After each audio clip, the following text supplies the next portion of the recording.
Hi, welcome to Script to Screen.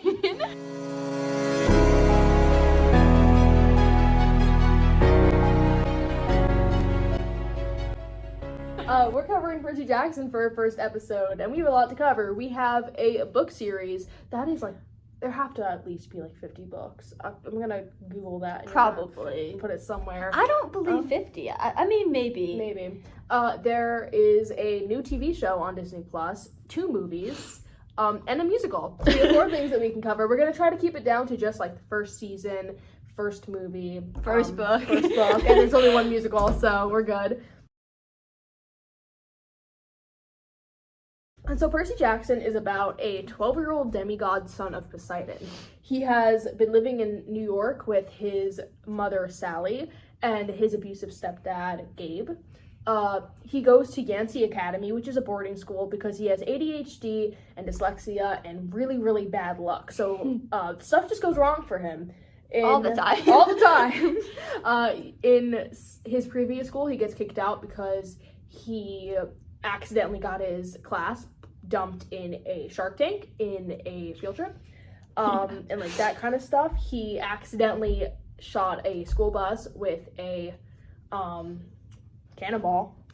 So stuff like that. He has really bad luck. We have some other characters. I mean, 6th grade field trip at Yancey Academy. Him and his best friend Grover go, and he gets attacked by his evil math teacher, Mrs. Dotts, who turned out to be a algebra monster. teacher. Algebra, in fact. Which makes a lot of sense if you've taken algebra. No offense to any of our algebra teachers. But yeah, so he's like, what's going on? He kind of gets a little bit freaked out. He's like, I cannot believe that this is happening right now. And eventually he gets kicked out of school. He goes to a beach with his mom and gets ran to camp. He gets attacked by a monster. His mom dies. Yep. And he finds out that he's the demigod's son of Poseidon. Good luck for him, though. He wasn't supposed to be born. No. There's a prophecy, or kind of an agreement, that basically said the children of the big 3 Greek gods, Zeus, Poseidon, and Hades, are too strong, so we're done having them. Done. And Zeus isn't very happy. His thunderbolt got stolen, and he blames Percy. So now Percy has to go to the underworld and retrieve his uncle's lightning bolt before he, that's what he'd be. Before he runs out of time on the summer solstice, and there is a war among the gods that destroys humanity. Yep. And then you have our other characters, which his best friend Grover, he finds out is a satyr. He's a half-goat man. He's a half-goat man. So he looks down and he's like, why are you walking like that? Why do you have goat feet? Why do you have, Grover, why does there have a goat in your pants? It's beautiful. There's Annabeth Chase, the demigod daughter of Athena, the goddess of wisdom. Poseidon's rival. So that adds some interesting stuff. But they end up being love interests. So later on. I think it's actually we'll touch on that later. There's Luke Castellan, who is Annabeth's kind of brother. But depending on the series, depending which version depending you on see. which version, how you decide to take it. And they're basically, we're not going to touch on the pedo vibes that Luke throws off. So, anyways, he's a demigod son of Hermes, who is kind of sent to guide Percy. Yeah. And I think that's all the main characters. And we have Chiron too, and he's the trainer of heroes, all that stuff. Dionysus, Greek mythology. He trained Hercules. They're mentioned. You can expect to hear them at least once. Yep. Percy is a very sarcastic kid. He grew up in New York. I don't know exactly where. I want to say Manhattan. I wanted to say Brooklyn. No, definitely not Brooklyn. You don't think so? They make fun of Brooklyn a lot in the book series. No, I know that, but I would think people who are from there, we make fun of Stroudsburg. Sure, maybe. I don't think he's from Brooklyn. We'll see. But he's from New York. They travel across the country on their quest. Annabeth has grown up in camp, so she's very sheltered, but she's incredibly smart. Grover is nervous, and he eats a lot when he gets nervous. Yeah. But they're a little gaggle, a little bunch. And mind you, Grover is 22. Grover's 22. He looks like he is 12 years old. He's mentally and physically 12, but he is He's technically 24. 24? 24. 24. It's like that scene where it's like, I'm actually 24 guys. in a TV show. Now that the character stuff's out of the way, there are some pretty big differences between specifically the book and the movie. Starting with the fact that if you ever met a Percy Jackson fan, they will tell you the movies suck and do not watch them. That is true. If you have read the books, do not watch the movie unless you intend to watch the movie and be like, how is this anything like the book? If you like they took the name, three things from the plot and changed everything completely, look up the author's emails. It's like if it was like it was like they took Harry Potter and they had Snape be his dad for some reason. Like, it was and weird. Then, Like, they changed a lot of stuff on the plot. Yeah. But one of the main differences is they aged up the characters. In the book, they're 12 years old. In the in the movie they are 16. Yeah. Which means that they can drive, they have been around, they haven't really been as guarded in life. Yeah. But the point of them being 12 in the book is that they have no car, no clue, and they have some sort of innocence around them. Quoting the musical, what is it like? We're lost in LA. We're lost in the woods somewhere in New Jersey, and we're never gonna make it to LA. They're terrified. They start yelling like, "How could the gods do this? We're 12 years old. Who thought this was a good idea?" Well, first Annabeth, since she was raised at camp, has a little bit of a fear towards the gods. Like she doesn't want to disrespect them. She's not, at first. I think she's very obedient. I don't think she's afraid of them. Because even when she starts beefing with Hera and the Heroes of Olympus, that's where that shirt comes from. Jupiter. Camp Jupiter. That's when she kind of starts letting go. She gets a little angry with them. Yeah. Percy is disrespectful in the best way possible. Well, first he's ignorant. You know, like he is kind of ignorant. That's like the main difference between. He understands. He grew up with an abusive stepfather, so he can't be pushed around. He's like, I know what I need to do. I know my priorities, and like that's that. Yeah. That carries along with him in the movie and the TV show. He's very much willing to fight back when like everyone else is really obedient. And there's a quote that like Luke says in the TV show. It's like, "What do you do when you're afraid of something?" Annabeth is terrified of spiders. She stomps on them because you're small and you're scary, which makes you dangerous. Yeah. And that's kind of what it is. It's kind of like with the gods, why they're so scared of demigods sometimes. So that changes a lot of stuff. They take away them being like scared and confused in the movie, and they give them. There's mentions of pearls for a brief second in the book, in which it gets them out of the underworld. That is the entire movie. They have to find these pearls that were mentioned in maybe 2 chapters of the book. And that's just not it, because he's trying to find the lightning bolt so he doesn't get smited, and that the gods don't fight each other, because Poseidon doesn't even really I think he cares for his son, but he doesn't. He's more like about his pride, that's why he'd go against Zeus. It's not like, well, you said my son took that. It's more like, oh, you said I took that? No. If his son did it, he would have been like, well, you know, that's just how kids work. That we can't control them. There's that idea in the there's this when we find out that Sally's dead, Percy's mom is dead, and Percy, his fatal flaw, the thing that makes him so his hubris, like Hercules, that kind of stuff, is loyalty. So he's so loyal that it warps his mind. He will do anything to save his mom, and we find out that's why he goes on the quest. Scenes they added to the TV show where he sacrifices himself time and time again for his friends, Annabeth and Grover. When he's poisoned, he locks them out of the room, and he lets Annabeth believe that he's gonna go and she can stay, and then he does one of those hug twists, and he falls off the gateway arch. If you're wondering, how does someone fall off the gateway arch and land on water? Isn't it a mile away from the ocean? The author did not know. Nope, he just wrote it and he was like, magic, guys. I thought it was closer. And then he actually was visiting. There's the scene with the chair that wasn't in any of the other adaptations. They added it to the TV show, where he sacrifices himself and turns to gold. Even though at first him and Annabeth don't like each other. They hate each other, but he's loyal enough and they've been through enough that he would sit on a chair and he would die for her, because he would rather do that than let somebody he would consider a friend. Yeah. It is Percy and Luke. Luke Castellan is. Did we mention who he is? Yes, we did. We mentioned who Luke is. We find out that he stole the lightning bolt and he framed Percy, and essentially, he betrays him in the book. He lures Percy out, and he basically tells him like the gods have abandoned me. There's Thalia. We didn't mention Thalia. Thalia was a demigod that was on the run with Luke and Annabeth, who died to protect them and turning into a tree. Not Percy. Luke has this huge scar from his dad trying to give him a quest. He's like, we always repeat what they want us to do. It's time that we change stuff. And Kronos, the Titan father of the gods, can help us do that. And he basically says like there's going to be a new golden age and you're not going to be in it. And he tries to kill Percy with the scorpion. Yes. In the movie, I think I like pushed that out of my head. In the movie, it's just like this epic fight. Somehow Percy gets a trident. Ignore the cover. Yeah. He doesn't have a trident. His dad does. They only have it on there. I forgot to mention the sword. He has a cool sword that comes turns out of a pen. Yep. And it's like this huge like, did Percy kill him? We don't know. It's kind of awkward. We get that in the second movie. We get the pen. Look up the "this is a pen" scene. That was like one of the best parts. Guard it well. Only use it in times of severe distress.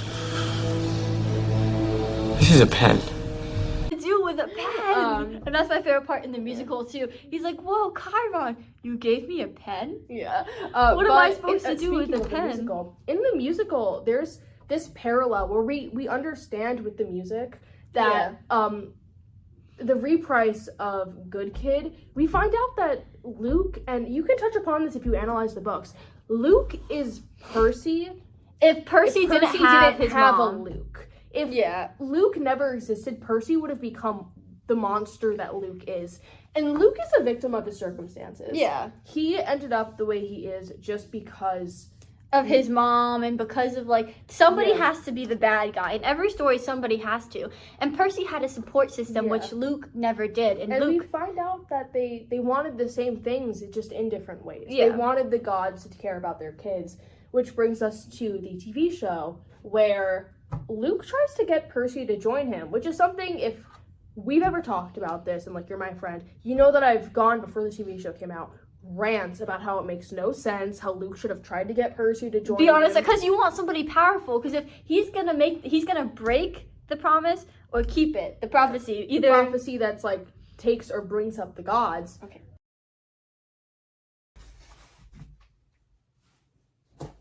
We did not change spots. You saw nothing. Nada. Like to point out the parallels in the musical between the song Good Kid and Our Last Summer, where Luke takes a part of Good Kid and even re-sings it, and it shows emo, but like the opposite point of view, which shows the parallels to show that they're the same person. Yeah, the idea that I think we mentioned this before, Percy can only exist because Luke existed before him. Yeah. Percy's stepdad, abusive stepdad, and his mother, Sally, in the book, there's a very specific scene when we get introduced to the Gabe. Percy has been kicked out of school. He comes home after ditching Grover at I think it was the train station or the bus station? I think the train station. I think the train station. And he comes in, and Gabe is playing poker with his friends. And he instantly sees Percy, and he's like, "Oh, you got kicked out of school, blah, blah, blah." And then he shakes Percy down for money. Even though the kid is 12 and doesn't have a job because child labor laws? Yeah. And the money he has, he understands that it was left over from the taxi that he had taken to get home after he ditched Grover. And Percy makes a comment that Gabe does this often, and it's their man's secret or something like that. And later on, it's implied that he has hit Percy. It's implied that he has hit Sally, and Percy thought that, you know, he was getting hurt, so his mom wasn't getting hurt. He was trying to protect his mom in that way. And the only way he knew how to. And in the show, they kind of undermine how abusive he is by making him just verbally abusive. So they that's still abuse. Yeah, it's still not, but it's not the same type. Verbal and physical. I feel like it was more they turned him into a joke. Yeah, like you could just laugh off what he was saying too. You can laugh off what he did. Like he didn't have. So he didn't have like a serious tone to him.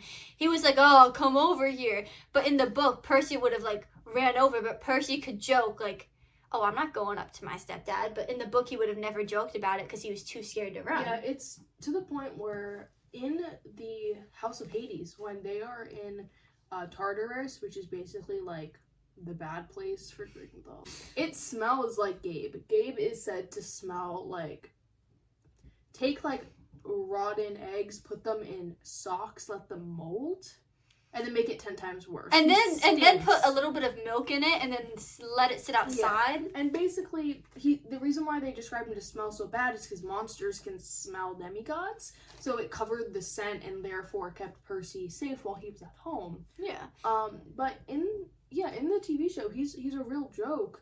He kind of gets put back in his place, which is like good, you know. I'm happy that Sally did that, and but she was like, honestly, she was too scared to do that in the book because like it shows that like after she got to leave him that she became a stronger person.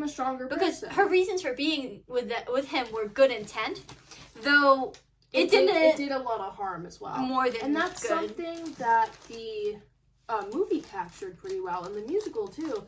They have Percy kind of beefing with Gabe.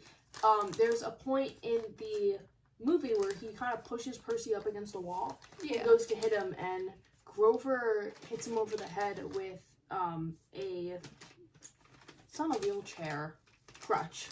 Yes. Crutch. Yeah. Imagine getting a wheelchair thrown at you. I know. I was trying to imagine it. I was like, I had to sit there. No. It's a crutch, and you know. Percy, he's affected by it. You know, like the bad place smells like him. He references him throughout the book series as someone that like it's like it's a lasting effect, but like they really do get they took that away. So then maybe in later seasons you won't see that effect unless maybe that like Gabe was toned down and we'll see a past Percy being more. Yeah. But even then, like it's still and it takes away from his character because that's one of the reasons why he's upset with Ares and Clarice, who's Ares' daughter, who shoves Percy's head into a toilet. It's because he doesn't like bullies. He doesn't like bullies. And he had to learn to grow tougher skin. So and even though what helped him with Tyson too. Yeah. So like even though like he got like pushed around, it did help him grow like a thicker skin so that when something bad did happen, he could stand up for himself. Yeah. And you're kind of taking that away so that he could be pushed around more. And that adds on to his death. When Gabe dies, they use Medusa's head, which Percy had cut off and sent to Olympus. It got sent back to him, and he was like, Mom, in the books, he was like, Mom, if you want me to, I can get rid of him. And Sally's like, no, he's my monster to fight, and chooses to, next time he tries something, she turns him to stone using the head and sells his dead body as a statue called the Poker something. I think it was the Poker Man. And pays for writing classes because she wants to be an author. In the movie, similar thing. I think he opened the box. No, I think he opened the box. The box was the TV show. Oh, yeah. He opened the fridge, and it's, turns to stone. In the TV show, he opens up a box that he sent back to Percy, and he was like, oh, my mail is my apartment. He opens it, and he's like, because he got it kicked out. Yeah. He's being really petty, because, Sally had been, But it, takes it away it takes away Sally's character. It takes away the impact. It shows the strength to overcome an abusive relationship is hard. Like, we can all understand that what they go through is absolutely horrible. Whether it's physical or emotional or any type of abuse is horrible. And for her to stand up after all this time shows some great strength and can be inspirational to other people. Percy and his mom are incredibly strong. And one of the reasons why is just that they had to deal with Gabe. Sally has a really sad backstory. Her parents died in a plane crash. She was given to an uncle that didn't care about her, and she had to drop out of high school because that uncle had developed cancer, and she had to take care of him. He died. She got pregnant with Percy. She was a teenager. She was just a mom. And she never got to finish high school, so she started working in different shops. Eventually, she married Gabe. But I think having Gabe be the way he is set a precedent for Paul, his stepfather in the later series. He it takes Percy a second to trust him because he's like, you know, another man. And it's even funnier when Poseidon comes in and he sees this other man, and they like go at it. They don't go at it. They don't argue. He just but like it's the passive aggressive male dominance. And he doesn't even know he's fighting a god. No. So it's just like this god being passive aggressive to this normal guy. He's an English teacher. He's like, so you dating Sally? And he's like, yeah. And he's like a pleasant guy to be around too. He even trusts Percy to drive a car. His car gets destroyed multiple times. Yeah. Multiple, and it's the only car they own. But yet he trusts Percy. Oh, they're poor. That's something. And probably hard to mention. And Annabeth's rich. I really need them to continue. She is a trust fund baby. I'm sorry. She ran away from home, so like she lived in camp. She didn't live near that wealth. But girl is rich. She's got a good chunk of money. She's got a good chunk of money. Iconic scenes within each of the different series. If I have to argue about the Lightning Thief book, there is "You drool when you sleep." That is the first words Annabeth says to Percy. He's waking up. Oh wait, one more thing I want to talk about. I'm gonna cut myself off really quickly. Percy finding out his mom died, right? Yes. In the book, he's heartbroken. He's like, it's my fault. It's me. Like she was trying to protect me. Same thing in the musical. In the TV show, he's like depressed. He fights with Grover. He's like, you did your job. I'm alive. My mom's dead. Like he blames everybody else and not himself, which is the difference between the book and he's heartbroken. Because in the book he blames himself. He does blame himself a little bit, but it doesn't show it. And I mean, I know it's because Percy in the TV show responds more with anger. Yeah. In the movie, if you want to be Grover really quickly, it's like, no, it's fine. If you want to act with me, it's fine. It's like, your mom's dead. Oh. No, it's like he's just like, oh no, I failed my math test. That's the reaction he gives. And that's so He found out he got a 60 on an algebra test. If you put those two images side by side, there would be no difference. He's just like, no, math test. It's my fault. And then he just moves on. Well, what's even funny is I think Grover's way of cheering people up is funnier because he never had a song. And then in the TV show, they have the consensus song, which I think it's hilarious. I want to know where he came up with this. Friend. I really don't want to be a tiebreaker. I have a better idea. Oh, God. Consensus! Alright, now we have to talk about the rest of the iconic scenes. Which we have, obviously, as we said before, the you drool when you sleep. You sleep. Which is also Poker Face. Wow. This is the most delicious thing I've ever consumed.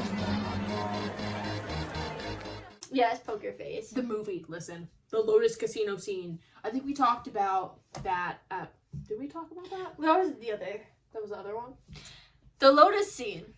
Lotus Casino is this casino that they go into where you forget who you are. You go in for an hour, you come out a day later kind of thing. And they're in there, and I feel like... They kind of ruined it in the... They ruined it in the TV show, I believe, because they have, like... They go in it and they make it this such like intense, dramatic scene when it's kind of more innocent and playful. Times where they're kids acting like kids, and the TV show didn't provide as many of those. And I mean, I get like Percy doing like the floss or something in the TV show. That was funny. That was funny. It was like, because apparently the actor didn't want to do it. Don't quote me on that, but I don't think he wanted to do that. But, like, there's times when, they're 12, they're gonna be kids. But for an intense scene like that, it doesn't make sense for the casino because, like, I think the one that did it the best was the movie. If we're going outside of the book, it's the movie that did it the best. I mean, that is one of the only good scenes in the movie. It is, because they have the funny parts where... The Poker Face starts playing, they eat lotus flowers, and they get all, like, ooh, and then, like, Percy starts hearing Grover drop... What's it called? He dances on the floor. Yeah, which is they have that that silliness to it. Whereas in they're trying to I wouldn't say gamble per se with Hermes, but they're trying to pick at Hermes. They're and they trying make to it reveal more of Luke's past and stuff like that, and some of Percy's past. And going off of Percy would in the in the scene, they gave him more knowledge than he would have ever known, and that's what gave that scene a difference. Because he walked into the Lotus and he was like, "The Lotus, I know the story." And actuality, that was one of the times where it kind of ruined everything. It did, because in actuality, what made that scene is Percy was like, "It's just a hotel. What are you talking about?" There's so many times where, that's in the musical, where Annabeth was like, that's a lotus. Did you not read the Odyssey? He's like, please, what's the worst thing that could happen? And then Bianca D'Angelo from the Titan's Curse, a child of Hades, who's been stuck in the Lotus Casino. And doesn't know. It's just like, well, my brother I arrived in May 1st. May 1st. 1939. Yeah, and I was like, he's like, and then they run. Because then they realize that the whole thing has been because they make it so glamorous, so it makes it you want to stay it's there. Appealing. It's supposed to trick you. And they should have been tricked for a little bit until they heard that. And I get the sticking together, but they didn't have the one scene where I really liked where Grover was beating up humans. There's a game. Grover is anti-human. There's a scene. I'm not gonna say in which book, because I feel like that would be considered a spoiler because it's easily new. Where he gets human legs for a hot sec and he just loses the willpower to live. He's like, I'm disgusting. And Percy's like, oh, this is what you think of me? Yeah, so he's a deer killing a human in the game. The first hunt game. And I think that's really hilarious. There's also the I'm not a god scene from the TV show. Yes. That is Percy having a breakdown. His mom's telling him that he's a demigod. And he's like, I'm not a god. There's something wrong with my brain. I'm afraid. And it's just...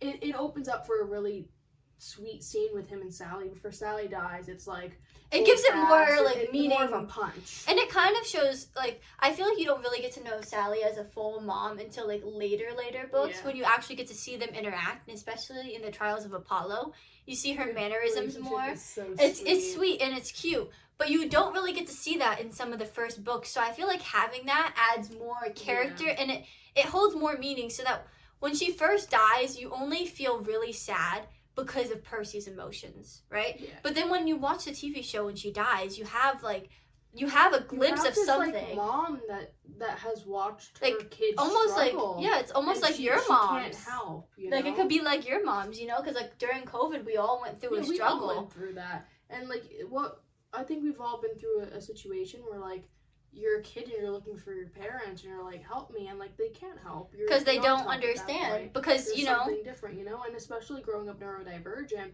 with Percy being different even at camp. Can we please talk really quick, the scene where he sacrifices to Sally? So when Percy learns, another real staple of their relationship, when Percy learns that you sacrifice to the gods when you eat dinner, he is okay, and then it cuts to a scene of him sneaking out of the cabin. He's out late past curfew, and his mom gave him candy when he got home from getting kicked out of school. And he sacrifices it. And he sacrifices it, and he pretends to talk to his mom. He's like, Mom, I know you probably hate getting this phone call, but I promise this isn't the call where I'm saying people are mean, and I'm mad at you for making me go here, and I want to go home. He's like, I found friends, and then that friend betrays him, and you're like, no! And it just adds, it's a lot of meaning. It adds a lot of depth, because I feel a lot of us can relate to that sort of moment, and we might not all have accepting parents, but you're fine. But if we've had a moment like that, or we've had a moment like that with any sort of loved one, whether it be a friend or a family member, it means a lot to see that in the show with representation. Yeah. Because we can't always get how we feel out, and it described it, I think, perfectly. One thing I definitely wanted to mention, Percy Jackson as a series, it published, I think it was before 2013? No, I lie. Yeah, 2001. 2007 was when the third book came out. So I think it was 2002. 2002, around there. Because 2013 was the second series. Yeah, to have a main character with dyslexia, PTSD, ADHD, at that time was huge. It was such a big deal, and it's grown and it's continued to be such a huge thing. As Rick, I have every single book off to the side. If I want to do a quick rough count, there's 5, 1, 2, 3, 4, 5, 6, 7, 8, 9, 10, 11, 12, 13, 14, 15, 16, 17, 18, 19, 20, 21, 22, 23, 24, 25, 26. About 31 books in the universe, not including the ones that he published of other people's in the same universe. To have characters at that time who were neurodivergent and, that kind of stuff, and disabled. Grover has crutches, and there was mistakes at some point. Second book, because of the time it was written, so they say a slur when they're talking about Tyson. But to have that representation, just in general, they have Grover who's on crutches, Percy and Annabeth with different kinds of dyslexia and ADHD. They show how, even though Annabeth has dyslexia, she loves reading, and how Percy can't stand it. Yeah. They show the different treatment. Annabeth grew up in a place where a lot of people were like her, and so it doesn't affect her as much, whereas Percy struggles because the school system failed him. Later on, they have queer characters. They show concepts of, narcissism and, a gain of morality in the trials of Apollo. They have, they make commentation on the foster care system, the way Native Americans get treated in, today's society, indigenous people, and how, they're affected. They have child soldiers with Jason. Yeah. They have, neglectful parents. That's Luke's entire thing. That is the entire first series, what they're talking about. And later on, they have homeless characters. Leo and Magnus are homeless. And Tyson was homeless for a while. They have queer characters that are gay, bisexual, aro ace. They have all this stuff. Gender fluid. They have all this stuff. And for the time period, the fact that it's still going, Percy Jackson, and people have asked if the first book series was written in the early 2000s, then he's 30 something. How old is he now? Percy is always 17. He's 17 in the most recent book. The author has explained that it grows and the year kind of continues. Time works differently there. It's a time warp. It continues to grow with the generations. I started reading the book series in 6th grade. I was Percy's age, undiagnosed ADHD, dyslexia, and now I'm reading about him getting his college recommendation letters as I'm scrambling around to apply to colleges. It's a universal book series that maybe you're not a demigod, but you can relate to it, which is really, really nice. Yeah. And especially because, is it perfect with all these topics it talks about? No, because a lot of the times when he talked about it, it was different back then. Yeah. The research he had wasn't as prominent. It wasn't as new. And it wasn't as, a lot of the times researchers had a bias when they did certain research. So it's not perfect, but it's the first series to show that a hero can have these types of problems and be a hero. A hero doesn't have to be the stereotypical type of normal. Yeah, Percy is a loser in all aspects. He's bullied. He is, but that's Spider-Man. That always happens. He has learning difficulties. He's emotional. He cries. He feels the pressure of being a leader at such a young age. He's afraid, and he's not afraid to express his emotions. He can admit that his girlfriend is stronger than him. Stuff like that. He's a feminist icon. What can I say? What can I say, guys? Percy Jackson. If Percy Jackson wouldn't do it, why should your man? Do what Percy Jackson would do. Treat your girlfriends right. Fall into Tartarus for... That sounds spoiler. You already read that. Fall into Tartarus for her. All that kind of stuff. Yeah. And then... That's it. I think that's it. I think we covered everything we wanted to. Well, thank you guys for watching. This has been Script to Screen, Percy Jackson edition. Bye.